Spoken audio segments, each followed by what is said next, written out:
Star Wars é a série de ficção científica de maior sucesso na história do cinema. Apesar de se passar numa galáxia muito distante, a realidade da série está muito mais próxima da nossa do que pode parecer à primeira vista.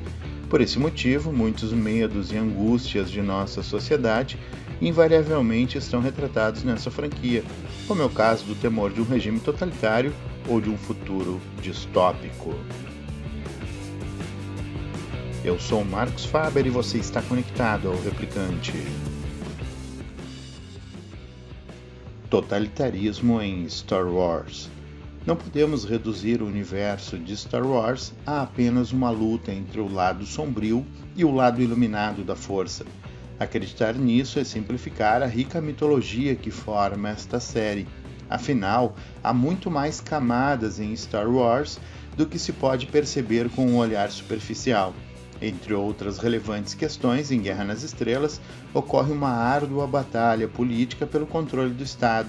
Mas não só isso, existe também uma disputa entre diferentes formas de se entender as razões de ser e existir deste Estado. Uma delas republicana e libertária, representada pela Aliança Rebelde e pela Nova República, e outra totalitária e autoritária, representada pelo Império Galáctico e pela Primeira Ordem. Se os primeiros lutam por uma galáxia fundada na liberdade e na igualdade entre os diferentes povos e raças existentes naquela galáxia, o segundo grupo se fundamenta numa estrutura totalitária, elitizante e excludente. E como sabemos, na trilogia clássica, a galáxia está sob controle de um império totalitário, centralizados nas mãos de um cruel ditador, o Imperador Palpatine. Como existem centenas de diferentes raças povoando aquela galáxia, uma questão se faz muito importante: como esse Estado opressor consegue se manter? Para responder a isso, precisamos saber o que é e como funciona um Estado totalitário. Em nossa realidade, muitos pensadores já teorizaram sobre as razões de Estados opressores e ditaduras existirem, e a filósofa Hannah Arendt possui estudos que a destacam nesta área. Segundo esta filósofa, um regime totalitário é, por natureza, a negação das liberdades individuais. Nele, ninguém está a salvo. De uma forma ou de outra, em algum momento, todos se tornam carrascos e vítimas do mesmo sistema que defende. O delator de hoje logo torna-se o condenado de amanhã. Com isso, o medo é uma das principais armas de um regime como este. No livro O Herdeiro do Jedi, obra canônica da franquia, há um diálogo entre Luke Skywalker e uma aliada rebelde sobre a inoperância burocrática do Império. Agem assim, pois se a operação acabar mal, eles não podem ser responsabilizados pela decisão. É procedimento operacional padrão em uma cultura de culpa em que assumir riscos e ter iniciativa sempre resulta em punição. Sempre diga a Lord Vader que a culpa é de outra pessoa.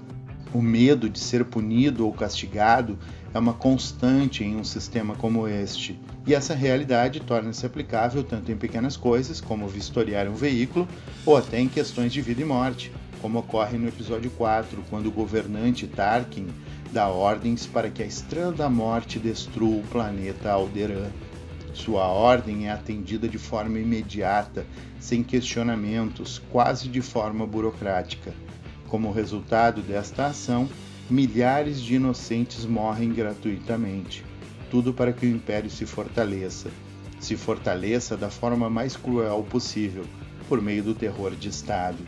Os soldados imperiais não se atrevem a questionar uma decisão que vem de cima, mesmo que ela possa ser absurda, como um genocídio em Alderaan. Obedecem não porque concordem com a ordenança, mas porque temem ser punidos.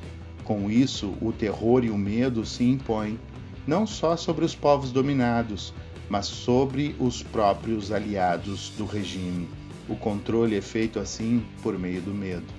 E esse medo pode ter origem no inimigo externo, seja ele real ou até imaginário, mas principalmente interno, isto é, o próprio Estado e, claro, as autoridades por trás do regime, como era o caso do Imperador Palpatine e de Darth Vader. Esta forma de condução do Estado pode ser bem entendida pela leitura de O Príncipe, livro máximo do escritor italiano Maquiavel. Segundo ele, quem se torna senhor de uma cidade habitada por homens livres, porventura não a destruir, acabará por ser destruído por ela. Em outra passagem da obra, Maquiavel afirma que é muito mais seguro ser temido do que amado. Afinal, os homens sentem-se menos inibidos em ofender alguém que se faça amar do que outro que se faça temer. Pois, sendo temido, se não conseguir obter estima, também não estimulará o ódio contra si. E é deste modo que agem os líderes do Império Galáctico. De forma escalonada, impõe o medo ao fracasso, o temor de ser punido em caso de falha, como inevitavelmente acaba por acontecer. O medo torna-se a espinha dorsal que mantém a alma do Império viva, que mantém o Estado de pé. O Império Galáctico, como toda ditadura ou governo opressor, é um Estado que sobrevive pelo terror. Entretanto, se esse temor for abalado, este modelo de Estado acaba por ser questionado e, neste caso, está condenado a perder sua vitalidade. Para a sorte dos habitantes daquela galáxia muito, muito distante, o mal encontra uma força contrária. O império opressor, forjado no medo e no terror, acaba sendo confrontado por outra forma de se entender o papel do Estado e da sociedade, uma ideia não tão nova assim, mas que é oposta à anterior. Com isso, os diferentes mundos que coexistem naquela galáxia passam então a sonhar com uma era onde prevaleça a liberdade, a igualdade e a cooperação entre todos os povos e raças daquela realidade. Ao menos até o lançamento do próximo filme. Eu sou Marcos Faber e você esteve conectado ao Replicante. Em breve, novas reflexões sobre o irreflexível.